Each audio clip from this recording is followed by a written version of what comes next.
Dear students. तो आज हम सेकंड पार्ट लेके आए हैं important problem related to integral calculus से। तो ये क्वेश्चन हमें बोल रहा है using change of order prove that 0 to 1 0 to 2 x square by 4 3 minus x x y d y d x equal to 8/3 हमें ये लेके आना है। तो इसका चेंज ऑफ ऑर्डर करने का मतलब क्या हुआ कि जो डी वाई के रेस्पेक्ट में पहले कर रहे हैं और ये dx में बाद में करेंगे, बट चेंज करने का मतलब है कि ये यहाँ पे आ जाएगा और ये यहाँ पे बन जाएगा। तो ये जो यहाँ पे है तो ये y की लिमिट दी है, this is y equal to, ये भी y की लिमिट दी है यहाँ पे। बट अब हम जब चेंज करेंगे तो हमें ये किसकी वैल्यू चाहिए, x की लिमिट चाहिए। ठीक है, तो सबसे पहले हम इसका हमारा टारगेट ये है 0 to 2 and x square by 4 and 3 minus x x y d y d x को हमें कन्वर्ट करके किस में लेके आना है, x by d x d y में लेके आना है। मतलब हमने इन दोनों को चेंज कर दिया, यहाँ डी वाई है तो डी एक्स हो गया और डी वाई हो गया। ठीक, अब यहाँ पे हमें क्या करना पड़ेगा, इसका हमें फिगर ड्रॉ करना पड़ेगा, तभी तो हम कर पाएंगे इसको लिमिट तक, क्योंकि एक्स की लिमिट हम तभी निकाल पाएंगे इस एक्स की लिमिट जब हमारे पास फिगर होगा। तो यहाँ पे देखो ये y इक्वल टू क्या दिया हुआ है, y equal to x square by 4। इसका मतलब हुआ कि ये x square equal to 4y। ये क्या होता है, पैराबोला होता है, हमने अपनी वीडियो में कराया हुआ है। अच्छा, ये क्या हुआ, y equal to 3 minus x, तो ये क्या हुआ, ये एक लाइन बन जाएगी x plus y equal to 3। तो ये भी हमने लाइन बताई हुई है। तो अब यहाँ पे ये देखो, ये हमारा x होता है, ये y होता है। अब ये लाइन में ड्रॉ करूंगा तो x, तो इसको मैं लिख सकता हूँ x by 3 plus y by 3 equal to 1। मतलब x पे 3 डिस्टेंस, y पे 3 डिस्टेंस काटेगा, तो यहाँ पे 3,0 और यहाँ पे कितना हो जाएगा 0,3। तो ये लाइन हमारी ये हो जाएगी। ठीक है, इसके बाद ये जो पैराबोला होगा, क्योंकि x की नेगेटिव पॉजिटिव के लिए y पॉजिटिव रहेगा, तो ये पैराबोला हमारा इस टाइप से बनेगा। तो ये आ गया हमारा x square equal to 4y और ये लाइन कितना आ गया, x plus y equal to 3। अच्छा, और हमें क्या दिया था यहाँ पे, यहाँ दिया हुआ हमें x इक्वल टू 0 और x इक्वल टू 2। तो x इक्वल टू 0 कौन सा होगा, x इक्वल टू 0 हमारा ये लाइन होता है, this is x equal to 0 means y axis and x equal to 2। अब इन दोनों का जो पॉइंट ऑफ इंटरसेक्शन आएगा हमें ये देखना पड़ेगा यहाँ से। तो x की वैल्यू y की वैल्यू यहाँ पुट कर दूंगा तो पॉइंट ऑफ इंटरसेक्शन क्या निकलेगा, देखो एक्स स्क्वायर इक्वल टू 4 और y कितना है 3 माइनस एक्स। तो x square equal to 4 into 2 12 हो जाएगा, 12 माइनस 4x। ठीक है, अब इसको जब सॉल्व करेंगे हम x square plus 4x minus 12 equal to 0, तो इसके फैक्टर कर देंगे एक्स स्क्वायर प्लस 6x, 12 के ऐसे फैक्टर करने हमें 4 आ जाए तो 6 और 2, 6x minus 2x minus 12 equal to 0। तो x कॉमन लेंगे तो कितना आएगा, x प्लस 6 और यहाँ से माइनस 2 कॉमन लेंगे तो x प्लस 6 इक्वल टू 0। तो x इक्वल टू 2 और x इक्वल टू माइनस 6। तो यहाँ पे x इक्वल टू 2 पे ये कट करेगा, तो ये लाइन हमारी क्या होगी, x इक्वल टू 2। ठीक है, तो जब x इक्वल टू 2 होगा तो इस पे y की वैल्यू कितनी होगी, y 1 हो जाएगा। तो ये 1 2 1। ठीक, अब हमें लिमिट किसकी चाहिए, लिमिट हमें चाहिए यहाँ पे x की।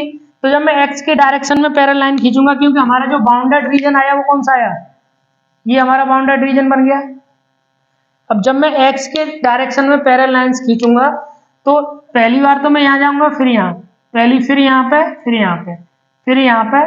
तो ये तो पैराबोला का पार्ट है, बट जब मैं यहाँ जाऊंगा, इस पॉइंट के बाद जाऊंगा मैं, तो ये पहले यहाँ तो कट करेगा, बट यहाँ पैराबोला नहीं है, यहाँ डिफरेंट है। तो ये जो रीजन है, ये जो रीजन है यहाँ के बाद कितने पार्टों में डिवाइड हो गया, इसके बाद ये रीजन हमारा एक फर्स्ट रीजन ये बन गया और सेकंड रीजन ये बन गया। तो इस इंटीग्रल को हम दो पार्टों में डिवाइड कर लेंगे। कैसे लिखेंगे हम, x by d x d y. तो हम इसको पार्ट 1 बोल रहे हैं, प्लस ये कितना आ जाएगा, x by d x d y. तो ये हमारा सेकंड पार्ट बनेगा इसके लिए। तो अब इसके लिए लिमिट देखते हैं फर्स्ट पार्ट के लिए। तो पहली बार x की लिमिट यहाँ 0 है और यहाँ पे पैराबोला से x कितना आ जाएगा, तो देखो इसके लिए 0 आ जाएगी x, और पैराबोला पे x की वैल्यू कितनी आ जाएगी, यहाँ से x निकालोगे तो 2√y, ठीक है, क्योंकि यहाँ पे x square equal to 4y, तो x लोगे तो अंडर रूट लोगे 4y, तो 2 बाहर आ जाएगा, अंडर रूट y बच जाएगा, तो ये आ जाएगा। अच्छा, अब y की लिमिट कहाँ रहेगी, हमारा फर्स्ट पार्ट यहाँ से लेके यहाँ तक है, ये रीजन है, तो ये y हमारा 0 से स्टार्ट हो रहा है, 0 से लेके यहाँ y की वैल्यू कितनी है 1, तो इसके लिए होगी 0 to 1। अच्छा, अब सेकंड पार्ट देखो, सेकंड पार्ट मेरा ये है, तो यहाँ पे x की वैल्यू चाहिए हमें, क्योंकि x की डायरेक्शन में लाइन खींचेंगे तो x कहाँ से आएगा, 0 से लेके इस लाइन पे x की वैल्यू इससे आएगी, क्योंकि x आएगा यहाँ पे 3 माइनस वाई, तो 0 से लेके यहाँ पे चला जाएगा 3 माइनस वाई। अच्छा, अब y की लिमिट कहाँ से कहाँ तक आएगी, y आएगा यहाँ से यहाँ तक, तो यहाँ y कितना है, y इक्वल टू 1, तो y इक्वल टू 1 से यहाँ कितना है, y इक्वल टू 3, y की वैल्यू 3 है, तो ये आ जाएगा 1 2 3। अब हम इसको सॉल्व कर देंगे। ये अब यहाँ पे ये समझ में आया, क्योंकि यदि हम इसको y के रेस्पेक्ट में दिया हो तब तो एक ही रीजन से काम हो जाता है, क्योंकि हम y के पैरेलल लाइन खींचते तो या तो इसको कट करता है या इसको कट करता, बट यहाँ पे जब हम x के डायरेक्शन में जाएंगे तो ये दो कर्व में डिवाइड हो रहा है, जो ये बाउंड्री अपर लिमिट होगी, क्योंकि यहाँ तो सेम है 0 पे, बट यहाँ पे पैराबोला है यहाँ तक, और यहाँ के बाद ये लाइन है, तो ये दो रीजन बनेंगे, एक तो ये और ये, तो इन दोनों रीजन को हमने इस इंटीग्रल की फॉर्म में लिख लिया।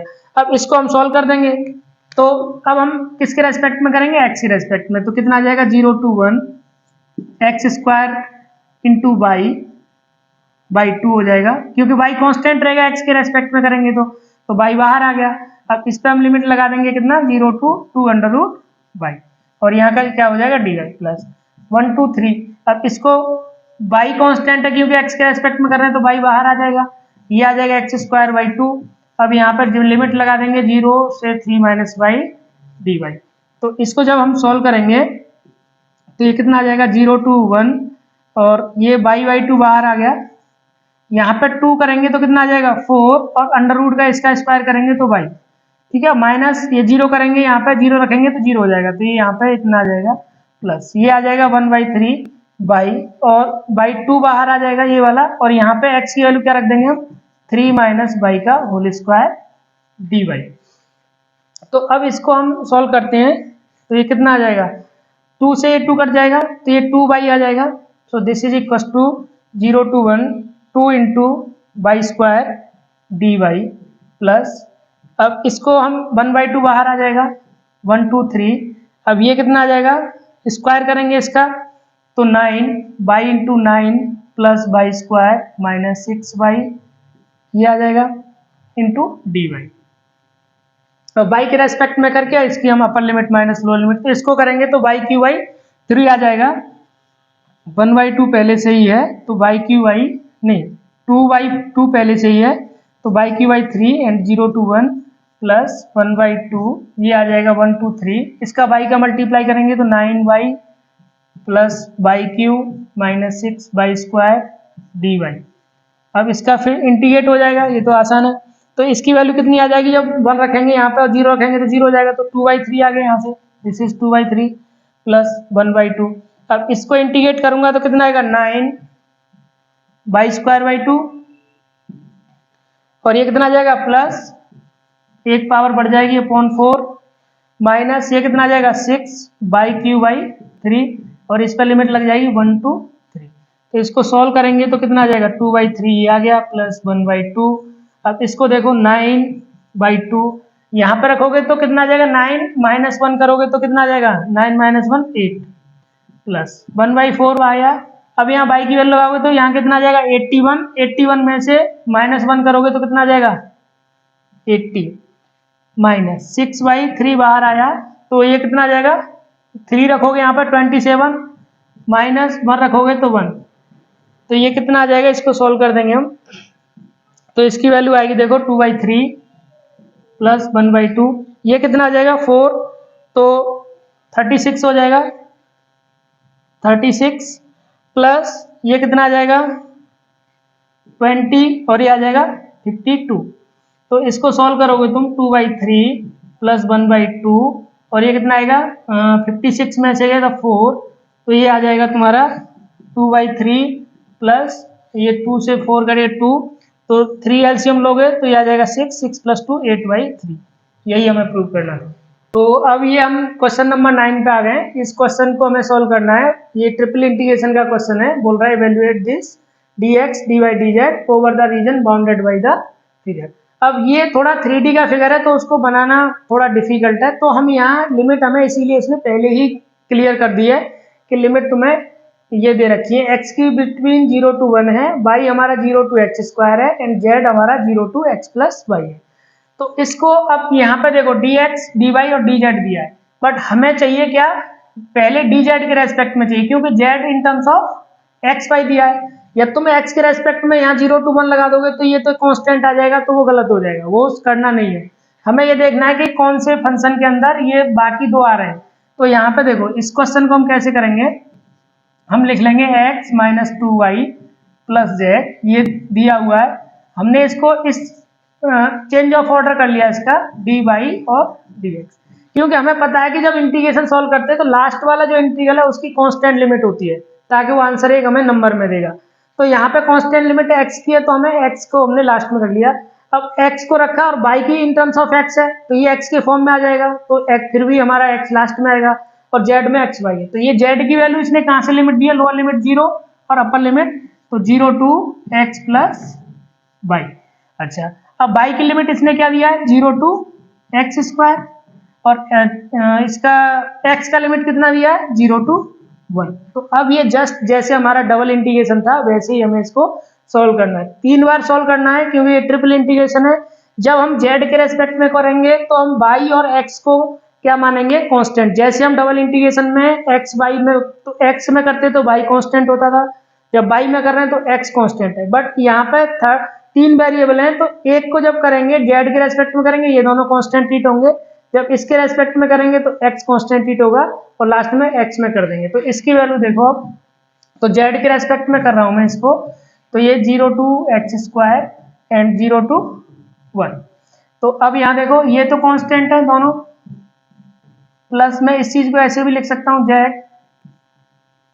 ये dz dy dx। ये मैंने यहाँ पे इसलिए लिख लिया कि उन दोनों कांस्टेंट है, तो थोड़ा सा आसान रहेगा। तो इसको देखो, तो 0 to x square and 0 to 1। अब यहाँ पे z के रेस्पेक्ट में तो कांस्टेंट है, तो यहाँ कितना आ जाएगा, x minus 2y into Z plus ये कितना आ जाएगा, z स्क्वायर बाई 2। अब यहाँ पे हम लिमिट लगा देंगे कहाँ से कहाँ तक, 0 to x प्लस वाई। तो जहाँ पे z है वहाँ पे हमें x प्लस वाई रखना है, और ये आ जाएगा हमारा dy dx। तो इसकी वैल्यू कितनी आएगी, एक बार पुट करते हैं इसको, 0 to 1 and 0 to x square. अब यहाँ पे देखो x माइनस 2y ये कांस्टेंट ऐसे ही था, z की जगह पे क्या रख देंगे, upper limit minus lower limit करेंगे तो हमारा कितना आ जाएगा, x प्लस वाई माइनस 0, तो x प्लस वाई रह जाएगा, प्लस ये कितना आ जाएगा, x प्लस वाई का होल स्क्वायर बाई 2, और यहाँ पे कितना आ जाएगा, dy एंड dx। तो अब हमें इसको किसके रेस्पेक्ट में करना है, dy के रेस्पेक्ट में। तो थोड़ा सा इसको और सोल्व कर सकते हैं, क्योंकि यहाँ पे x प्लस वाई और ये कॉमन ले सकते हैं, तो कितना आ जाएगा, 0 to 1 and 0 to x square. अब मल्टीप्लाई ना करके हम क्या करेंगे, यहाँ पे x प्लस वाई कॉमन लिया हमने, तो कितना आ जाएगा, x minus 2y plus x plus y by 2 dy dx। तो इसको अब हम सॉल्व कर देंगे, और हमारे पास दूसरा ऑप्शन ये भी है कि हम यहाँ डायरेक्ट भी मल्टीप्लाई कर सकते हैं।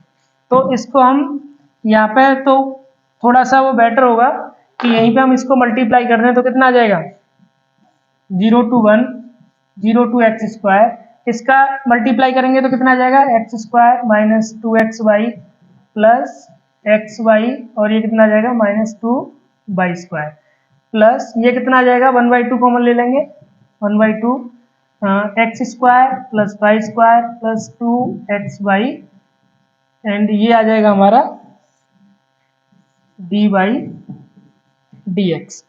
तो अब यहाँ पे देखो ये 2 से ये कट जाएगा 2, तो यहाँ पे कितना बच जाएगा, ये x square by 2 y square by 2, और ये खत्म हो जाएगा, x y बच जाएगा। अब इसको जब सॉल्व करेंगे तो देखो x स्क्वायर, एक x स्क्वायर बाई ये है, x स्क्वायर ये है, और वाई स्क्वायर ये है, और यहाँ पर 2y स्क्वायर है, तो इन दोनों को सॉल्व कर सकते हैं।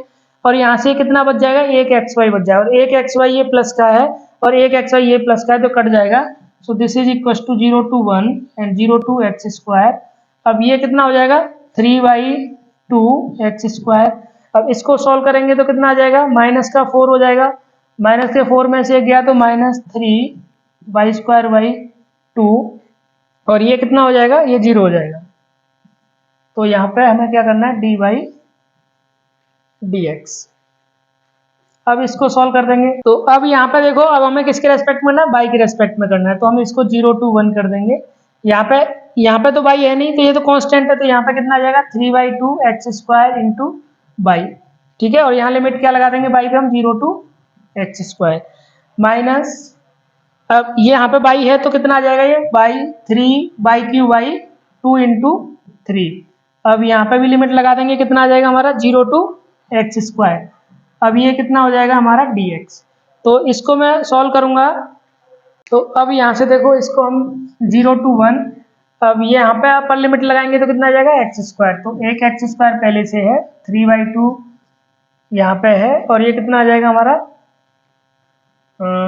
x इंटू x² माइनस, अब ये देखो 3 से 3 कट जाएगा तो कितना आ जाएगा 1/2, और ये कितना आ जाएगा x²⁻3, ठीक है। अब इसको किसके रेस्पेक्ट में करना है हमें, dx। तो देखो 0 to 1, अब ये कितना हो जाएगा 3/2, ये हो जाएगा x4 माइनस, ये कितना हो जाएगा पावर के, जैसे a की पावर m की पावर n है तो हम इसको लिखते हैं a की पावर m है, तो मल्टीप्लाई हो जाए तो 6 हो जाएगा 1/2 इंटू x की पावर 6। अब इसमें 1/2 कॉमन ले लेंगे तो 1/2 बाहर आ जाएगा, तो कितना आ जाएगा, इसको इंटीग्रेट कर देते हैं, 3 इंटू एक्स 5/5 आ जाएगा, ठीक है, माइनस ये कितना आ जाएगा x 7/7। अब यहाँ पे हम क्या लगा देंगे, लिमिट लगा देंगे 0 to 1। तो देखो 1/2 बाहर आया, ये कितना आ जाएगा 3/5, और ये कितना आ जाएगा -1/7। तो इसको सॉल्व करेंगे 1/2, और ये कितना आ जाएगा 35, इसका एलसीएम आ जाएगा तो 21 माइनस 5, तो कितना बच जाएगा ये, तो ये बच जाएगा हमारा 16/35 और इंटू 2 है ये, तो 2 से ये आ जाएगा, तो दिस इज 8/35। क्वेश्चन नंबर 10 हमें दिया हुआ है। क्वेश्चन नंबर 10 में पूछा by transformation into the cylindrical coordinates evaluate the triple integration x² + y² + z² dx dy dz taken over the region. ये हमें रीजन दिया है, तो सबसे पहले तुम्हें ये रीजन को ध्यान से समझना पड़ेगा। ये रीजन तुम्हें इसने इनडायरेक्टली क्या दिया है, इसको तुम ऐसे भी सोच सकते हो कि z लाइज बिटवीन, इसको तुम स्किप कर दोगे इस पार्ट को, तो z की वैल्यू कहां से कहां तक हो जाएगी 0 से 1, z लाइज बिटवीन 0 to 1। और इसको तुम इस पार्ट को लोगे तो ये क्या हो जाएगा तुम्हारा x² + y² = 1। तो इसका मतलब ये है कि तुम्हें ये कि ये सिलेंडर दिया है जिसका बेस ये सर्किल होगा, और इसको जो हमें z = 0 से लेके 1, जैसे ये सिलेंडर समझो, इस सिलेंडर का मतलब है ये सिलेंडर है यहाँ 0 पे रखा हुआ है और ये 1 है हाइट। तो ये जो सिलेंडर है, जो सर्किल के ऊपर जो सिलेंडर कैसे बनता है, जब हम सर्किल के ऊपर सर्किल रखते जाएंगे ये वाला, तो ये सिलेंडर जैसा बनेगा। तो अब 0 से 1 के बीच में, तो इसका मैं एक फिगर ड्रॉ करता हूं। तो देखो यहाँ पे this is x and this is y and this is z। तो ये यहाँ पे x y में क्या होगा, एक सर्किल होगा। अब इस सर्किल को घुमाते जाएंगे हम, तो ये सर्किल के ऊपर सर्किल रखते जाएंगे, तो ये हमें एक सिलेंडर बन जाएगा, सिलेंडर बन गया ये। अब इसने हमें ये पूछा है कि इसको हमें सॉल्व करना है बाय सिलेंड्रिकल कोऑर्डिनेट। तो सिलेंड्रिकल कोऑर्डिनेट क्या होते हैं, x = r cos θ, y = r sin θ and z = z, क्योंकि हाइट तो z ही है। अब इसको इसने पोलर में चेंज कर लिया है जो r sin θ से। तो यदि हम इसको देखेंगे यहाँ पे, इस इंटीग्रेशन से लिमिट निकालना चाहेंगे, तो इसकी z की लिमिट कहाँ से कहाँ तक हो गई, z 0 to, क्योंकि z यहाँ एक्स वाई प्लेन में z 0 होता है, और यहाँ पे इस प्लेन में जब काटोगे तुम तो z = 1 होगा, एक कोई काटने वाला ऐसे होगा यहाँ पे। और ये हमारा पूरा ये सर्किल को इसने रख रखा है, ये जो सर्किल को घुमा घुमा के सिलेंडर बनाया है। तो अब यहाँ पे देखो z की वैल्यू 0 to 1। अब इसमें हम जो x, इसका स्क्वायर करेंगे, इसका स्क्वायर करके ऐड करेंगे तो क्या आएगा, x² + y² = r² आ जाएगा। और जब मैं इसको dx डी वाई को पोलर में चेंज करता हूं तो क्या आता है R D theta, polar coordinate में चेंज। तो ये जो ट्रिपल इंटीग्रेशन अब क्या बन जाएगा, ये तो आर स्क्वायर हो गया, this is r square plus z square, ये कितना हो जाएगा डी जेड, क्योंकि हम यहाँ जेड की लिमिट लगा रहे हैं इसलिए हमने डी जेड लिया। अब डी एक्स डी वाई को हमने क्या कर दिया है आर डी थीटा।